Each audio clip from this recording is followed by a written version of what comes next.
গ্রামের বাজারে ছোট্ট একটা চায়ের দোকান ছিল রহমত আলীর।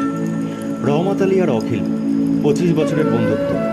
অভাবের সংসারে দুজনেই একে অপরের পরম আশ্রয়। একদিন অখিল খুব অসুস্থ হয়ে পড়ল। টাকার অভাবে ওষুধ কেনা যাচ্ছিল না। ডাক্তার দেখানোর তো প্রশ্নই ওঠে না।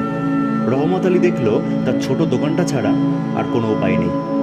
সে দোকানটি বন্ধ রেখে কিছু টাকা জোগাড় করল এবং অখিলের চিকিৎসার ব্যবস্থা করল। গ্রামের মানুষ বলাবলি করছিল, রহমত কি পাগল? অখিল তো আর কোনোদিন এই টাকা শোধ করতে পারবে না। কয়েক মাস পর অখিল যখন সুস্থ হয়ে উঠল, সে যখন শুনল রহমত নিজের দোকান বন্ধ করে গেছে, সে কাঁদতে কাঁদতে বলল, তুই এটা কেন করলি রহমত? নিজের স্বপ্নটাকে তুই নষ্ট করে দিলি। রহমত আলী হাসল, তার কাঁধে হাত রেখে শান্ত গলায় বলল, দোকান তো আবার করা যাবে, কিন্তু তুই তো আমার জীবনের সবচেয়ে বড় সম্পদ।